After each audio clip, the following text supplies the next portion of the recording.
Dear soul, you need to know something urgent, and it is just for you. This is not a message meant for the masses, not a vague whisper tossed into the wind hoping to land on any willing ear. This was written with your fingerprints in mind, with the exact frequency of your heartbeat calibrated into every syllable. There are things happening in the dark that are about to step into the blinding light, and you cannot afford to look away from this letter. You cannot afford to scroll past it, to dismiss it as coincidence, to file it away under the comfortable category of things that don't apply to you.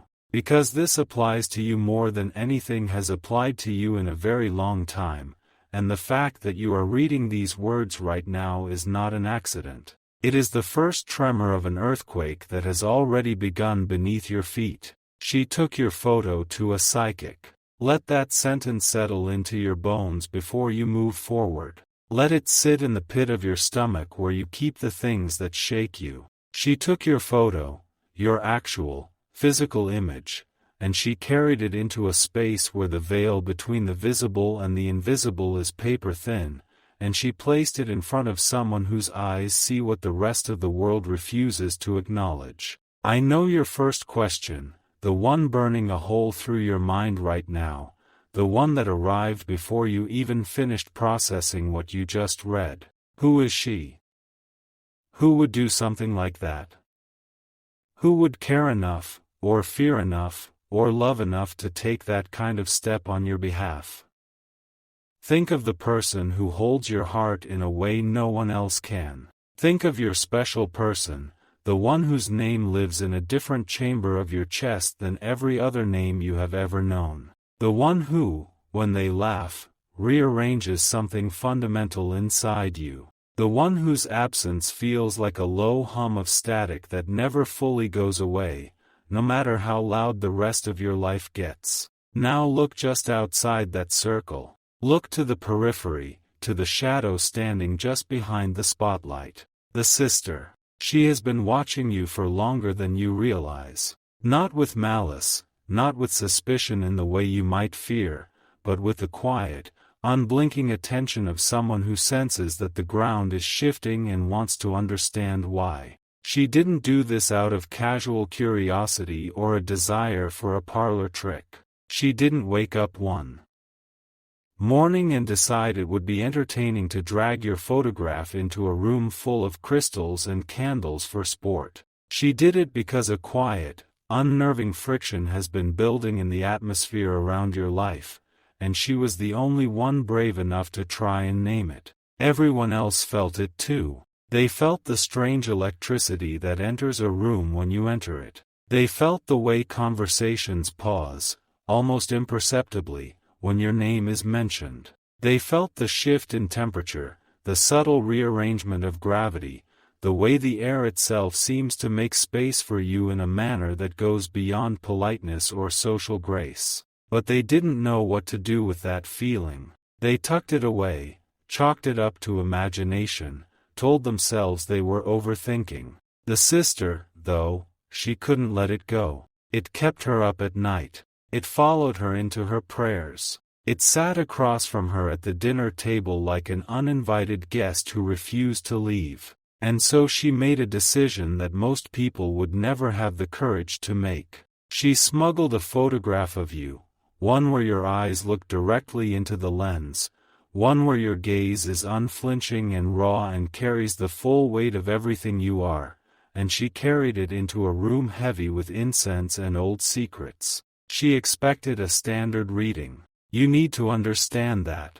She walked into that room expecting the kind of experience people typically have when they visit someone who claims to see beyond the surface of things. She expected a few general observations, maybe a warning about finances, maybe a reassurance about health, maybe a gentle nudge about being more careful with trust. She expected comfort. She expected to walk out of that room with a mild sense of peace and a story to tell over tea. She expected to return to her life with a simple answer to a simple question. Instead, she collapsed. The moment the psychic's fingers brushed the surface of your image, something detonated in the silence of that room.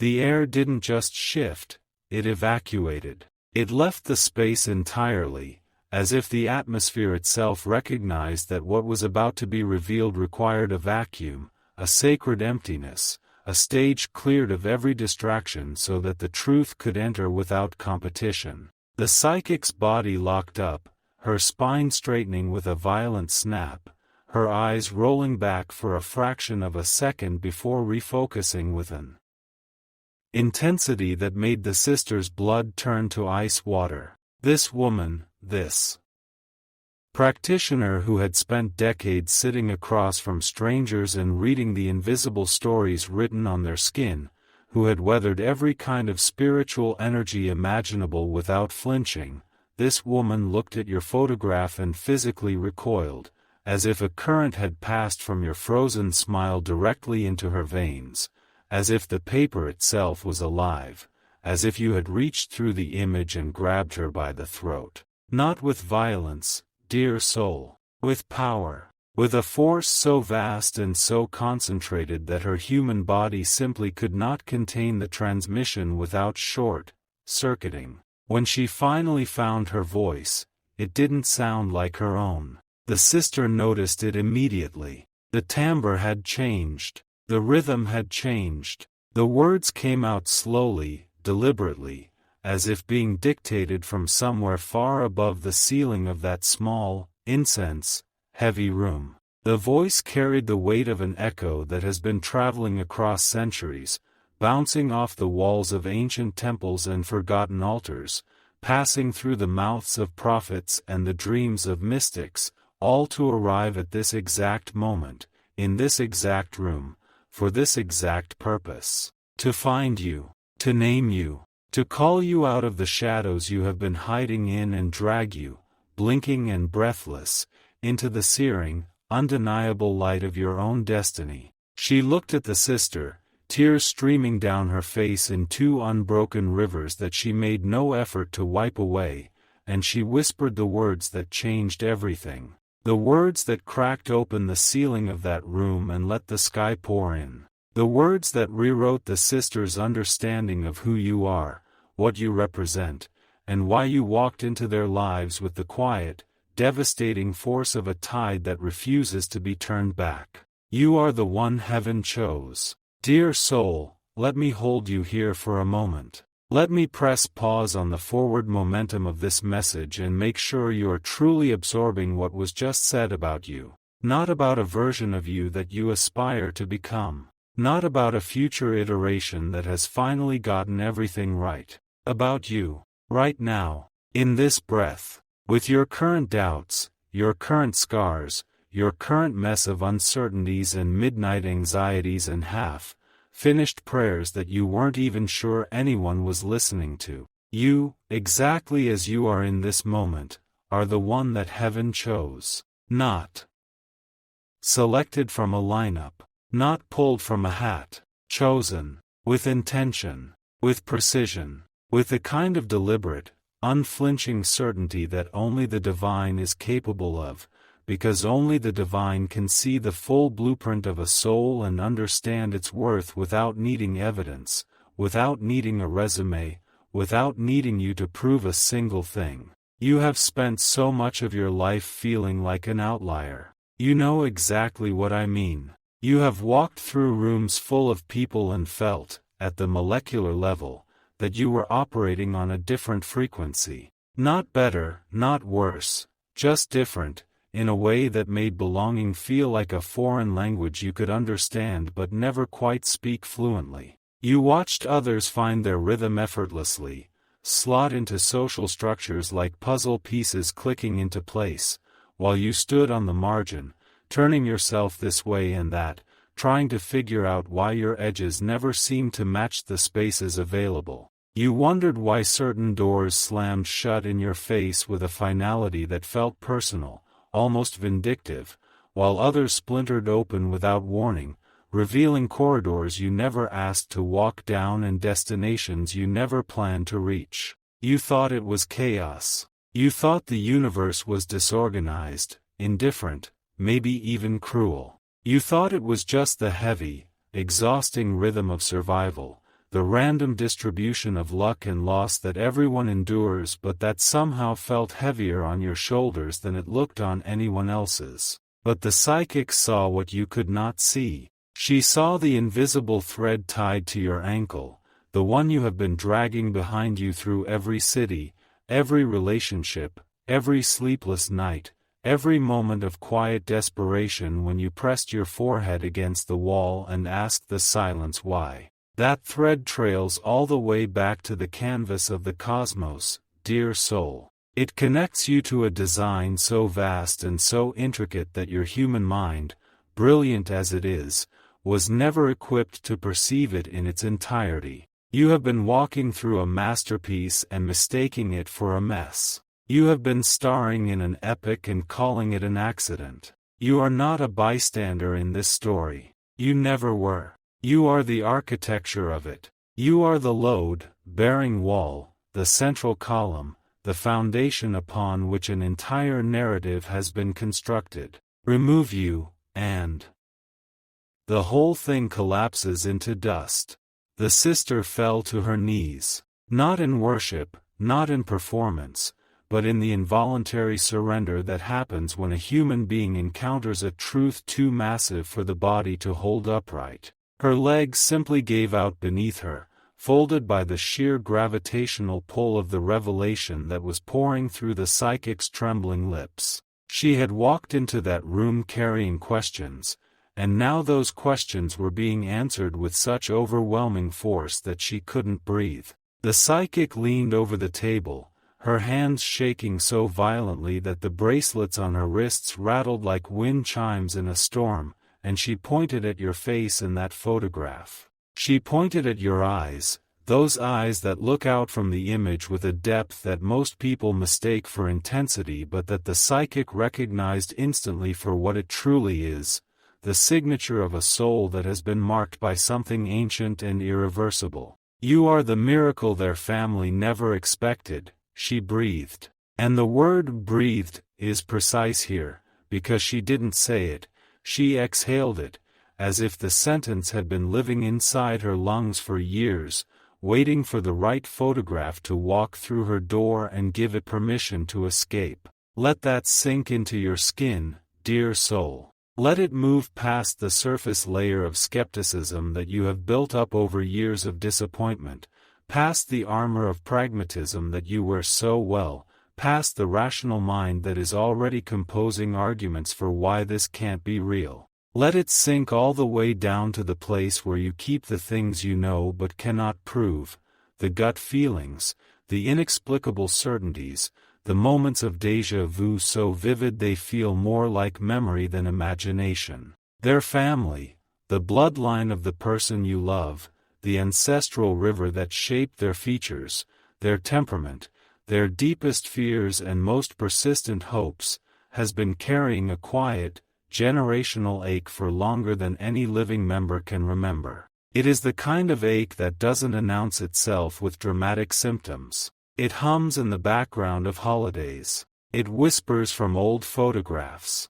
It sleeps in the spaces between the things that family members say to each other and the things they actually mean. It is a wound passed down like an heirloom, wrapped in silence and handed from parent to child with the unspoken instruction to never unwrap it, to never look at it directly, to simply carry it and hope that someday, somehow, the weight will lift. They have been praying for a shift, a savior, a break in the weather of their lives. Some of them prayed on their knees in churches with stained glass windows and wooden pews worn smooth by generations of supplicants. Some of them prayed in kitchens at 3 in the morning, hands wrapped around mugs of tea that had long gone cold, staring at walls and begging the universe to send relief. Some of them prayed without knowing they were praying, their prayers disguised as sighs, as late, night drives with no destination,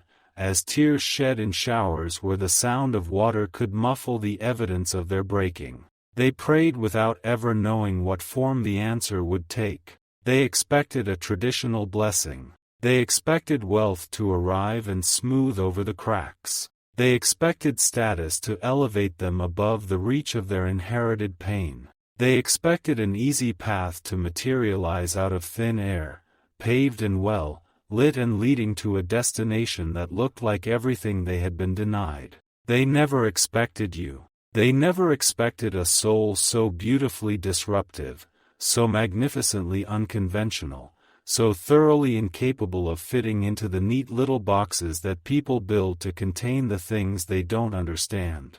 They never expected someone capable of pulling their entire universe off its axis just by walking through the front door, just by sitting at their table, just by existing in proximity to the old wounds and the old prayers and the old ache that had become so familiar it had started to feel like a permanent condition. You are the answer to a prayer they didn't even know they were uttering. You are the response to a question they forgot they asked. You are the rain that falls on soil so dry it had given up on the concept of thirst. And the beauty of it, the staggering, almost unbearable beauty of it, is that you didn't try to be this. You didn't audition for the role. You didn't study for the test. You simply showed up as yourself, fully and unapologetically yourself, and the cosmos recognized its own handiwork and said, yes, this is the one. But dear soul, this isn't just about a sudden realization or a family's shock. This isn't a story that ends with a dramatic reveal and a round of gasps. This is only the beginning. This is the first page of a chapter that has been waiting in the wings of eternity for its cue to step onto the stage. Because the psychic wasn't finished. She gripped the sister's wrist with a force that would leave marks, her fingers digging into the skin like anchors, her eyes wide with a terrifying certainty that went beyond knowledge and entered the territory of divine compulsion. She was no longer speaking for herself. She was a vessel, a conduit, a human telephone line connected to a switchboard that operates on a frequency most people will never tune into. And through her, the final piece of the transmission arrived. You are marked for a reunion that no one can stop. Read that again. Read it slowly. Read it the way you would read a letter from someone who loves you more than language can accommodate. You are marked. Not earmarked, not penciled in, not tentatively scheduled. Marked. The way a tree is marked by lightning, permanently, unmistakably, in a way that transforms the very structure of the thing it touches. And the reunion that is coming for you is not a gentle suggestion from the universe. It is not a polite invitation that you can RSVP to at your convenience. It is a decree. It is a mandate written in a language older than any alphabet, sealed with an authority that supersedes every human institution, every social convention, every well-meaning but ultimately powerless opinion of every person who has ever tried to tell you who you should be or what you deserve.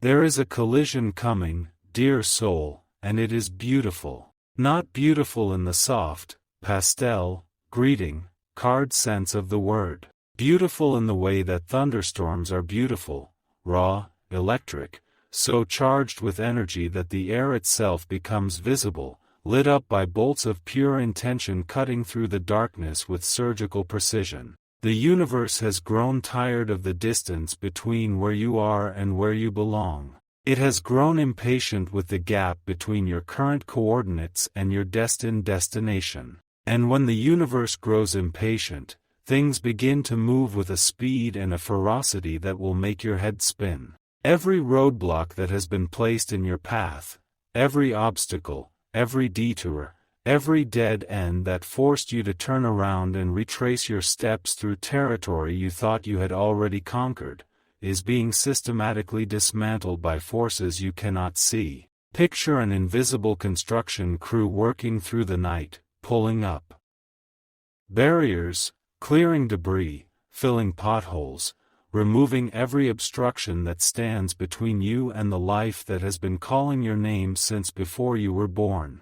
They work silently, without recognition, without applause, fueled by a directive that came from so far above the human plane of understanding that even the most enlightened among us can only glimpse its shadow. Every person who tried to steer you away from your path, every voice that said you were wrong, every hand that pushed you in the opposite direction, every well-intentioned advisor who looked at your life and prescribed a journey that was never yours to take, their influence is being neutralized. Not with cruelty, not with punishment, but with the quiet, absolute authority of a truth that cannot be overridden by opinion. Every doubt that whispered in your ear late at night, every 2 a.m. companion of self-destruction that curled up beside you in the dark and listed all the reasons you would fail, all the evidence that you were not enough, all the historical precedents for your unworthiness, those doubts are being pulled out by the root, and the soil where they grew is being salted and sealed so that nothing of their kind can ever take hold again. The gears are turning, dear soul. They have been turning for longer than you know, but now they are turning with a velocity that is about to become impossible to ignore. The sky has already decided. The verdict has been rendered. The paperwork has been filed in courts that exist beyond the reach of human appeal. A reunion is manifesting with such ferocious momentum that any human attempt to block it will simply be crushed under the weight of divine timing. Not maliciously, not vengefully, but with the same impassive, inevitable force with which the ocean erodes a cliff. The cliff doesn't stand a chance. It never did. It just didn't know it yet. You need to understand the gravity of what it means to be chosen by heaven, dear soul. And I use the word gravity with absolute intention, because what I am describing is not a metaphor. It is a force. It is a pull. It is the reason certain things in your life have felt heavier than they should and certain other things have felt lighter than logic would permit. Being chosen by heaven doesn't mean a life free of shadows. If that is what you expected, if that is the bargain you thought was being struck, then let me correct that misunderstanding right now, because it is one of the most dangerous myths that circulate in the spiritual atmosphere. Being chosen does not mean being shielded from darkness. It means you have been given the light required to burn through it. It means that every shadow you encounter is not a threat but a test, not an obstacle but an opportunity, not a punishment but a forge designed to temper your spirit into something unbreakable. The sister knows this now.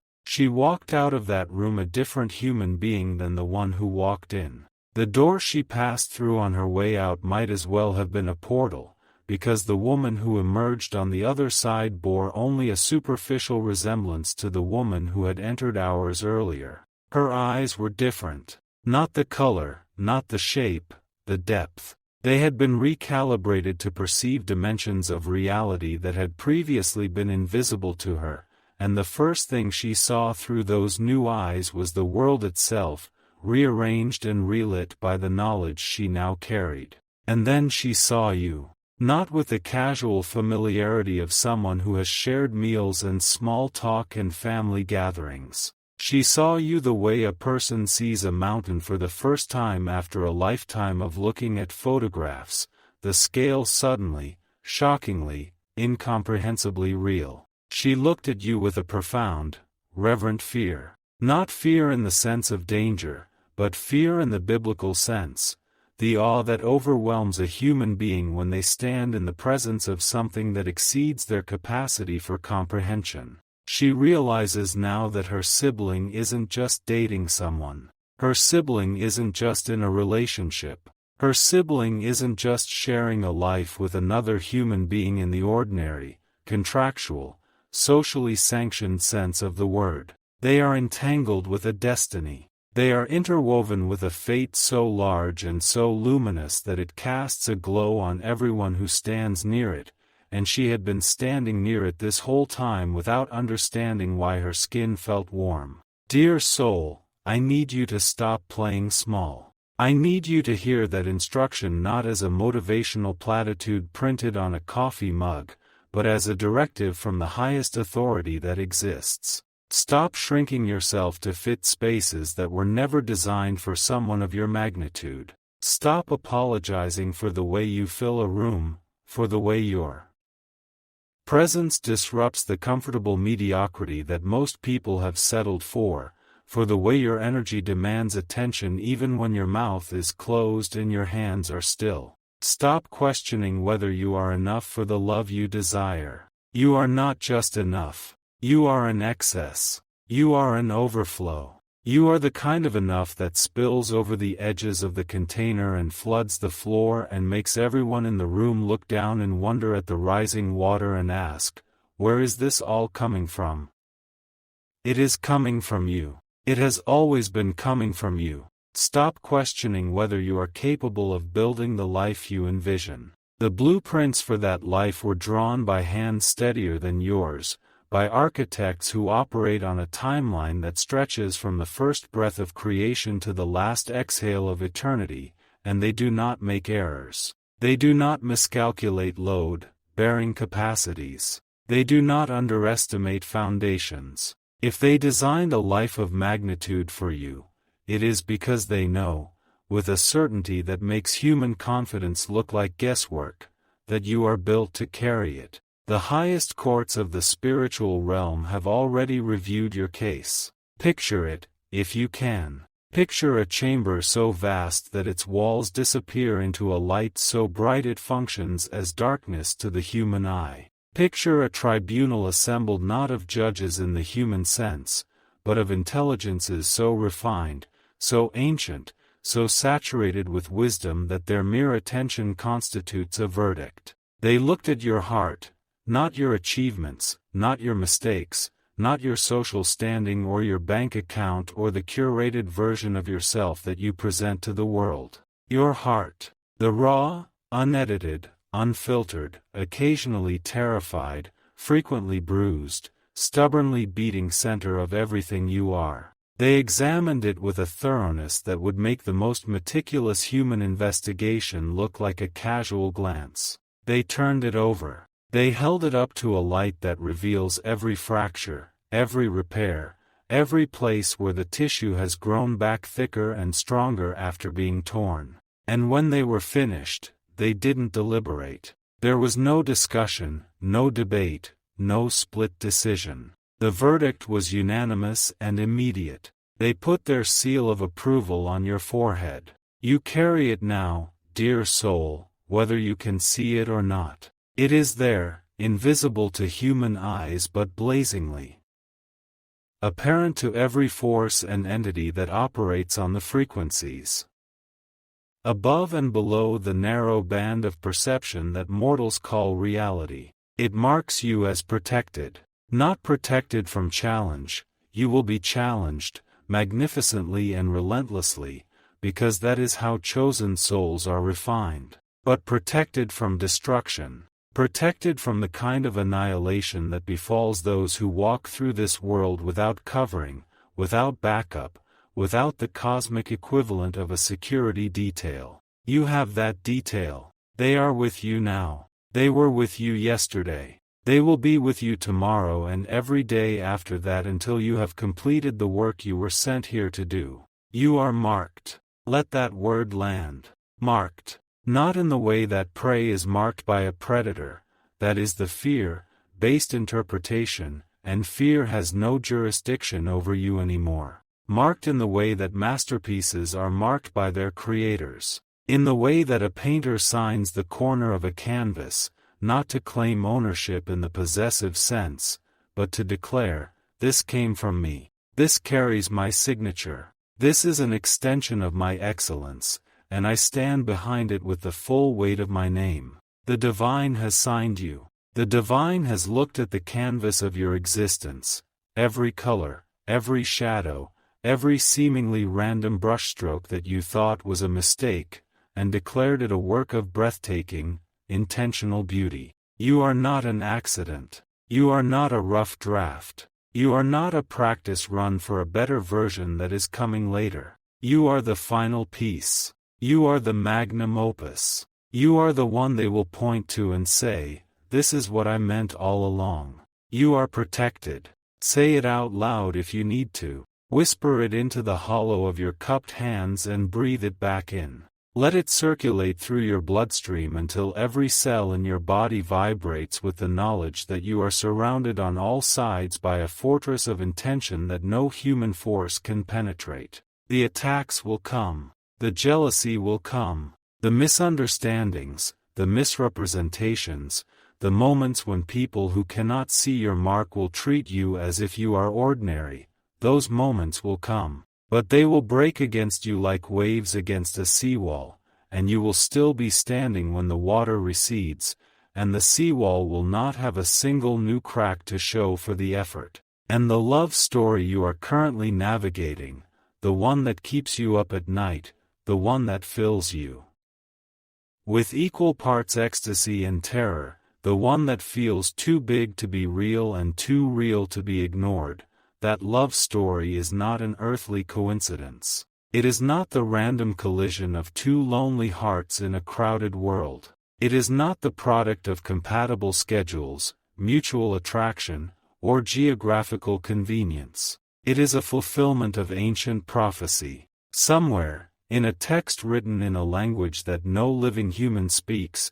on a material that no living human has touched, your name and the name of your beloved are inscribed side by side, connected by a symbol that predates the concept of connection itself. You were always going to find each other. The variables of modern life, the cities, the timing, the circumstances, were simply the set dressing on a stage that was built long before either of you drew your first breath. You were always going to collide.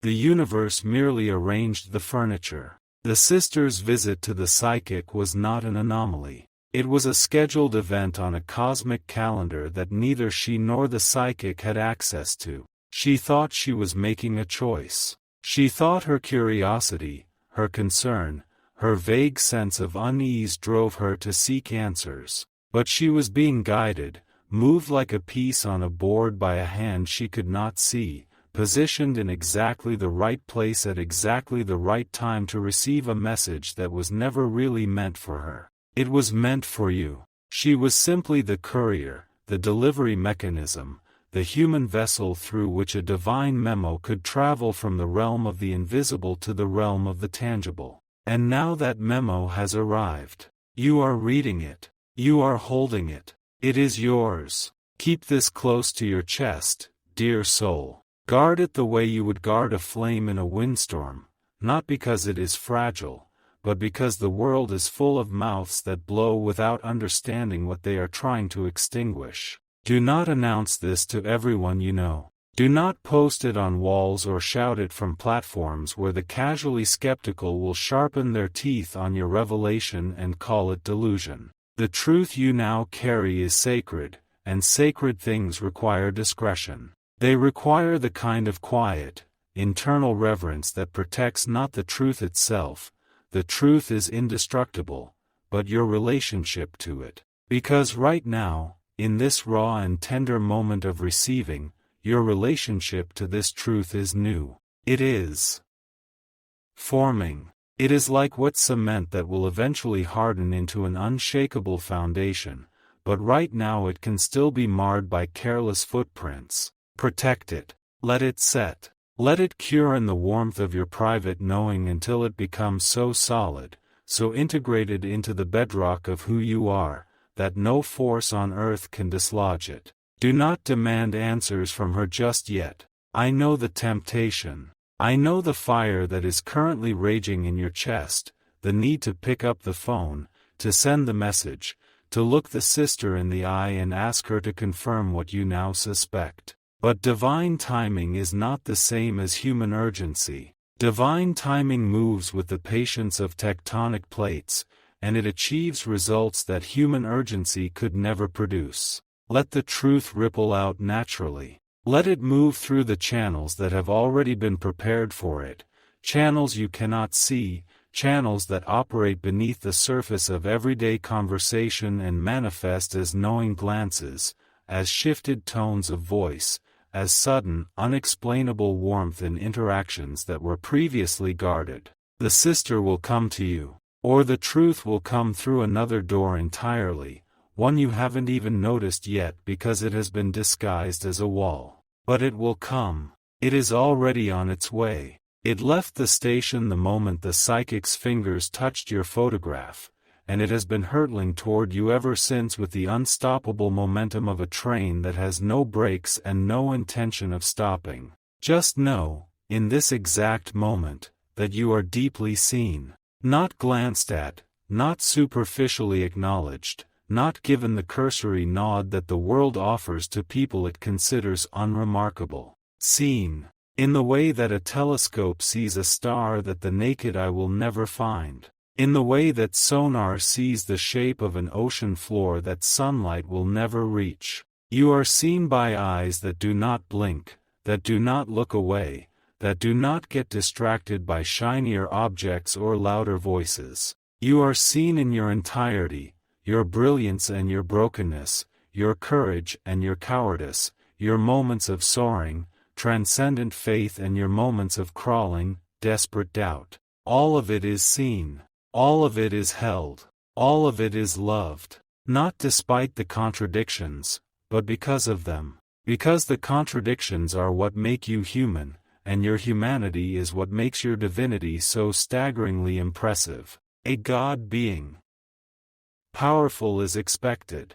A human being divine, that is the miracle. You are wildly loved, dear soul. Wildly. Not tamely, not cautiously, not in the measured, conditional, hedged, with caveats way that most humans experience love. You are loved with the reckless, all-consuming, burn the house down and build a cathedral on the ashes intensity that only the cosmos is capable of. You are loved the way the sun loves the earth, not because the earth earned it, not because the earth applied for it, not because the earth met certain criteria on a checklist, but because the sun's entire purpose is to shine, and the earth happens to be positioned in exactly the right place to receive that light. You are in exactly the right place. You have always been in exactly the right place.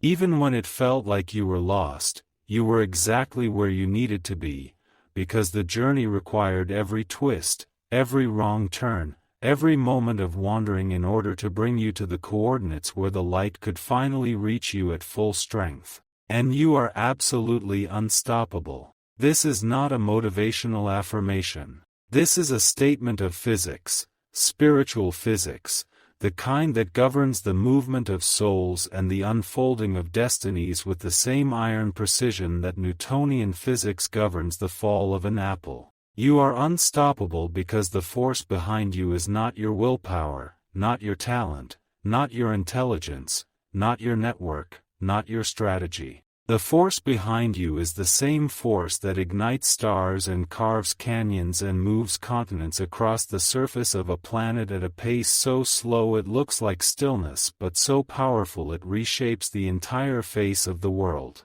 That force has your back, dear soul. It is not behind you in the passive, cheerleading sense. It is behind you in the mechanical sense.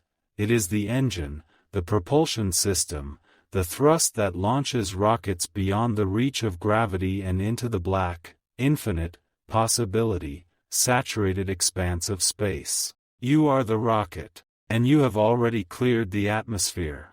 Heaven chose you, not as a consolation prize, not as a backup plan when the first choice fell through, not as an experiment to see what would happen if divinity was poured into an unlikely container. You were the first choice. You were the only choice. You were the choice that was made before the concept of choice existed, in a moment of divine clarity so pure that it predates light itself. And now the consequences of that choice are cascading through your life with increasing speed and intensity, manifesting as opportunities that seem to appear from nowhere, as connections that feel charged with an energy that defies explanation, as a strange, persistent, almost aggressive sense of hope that keeps blooming in your chest no matter how many times you try to prune it back to a manageable size. Stop pruning it. Let it grow. Let it overtake the garden. Let it crack the pavement and climb the walls and burst through the roof until your entire internal landscape is overrun with the wild,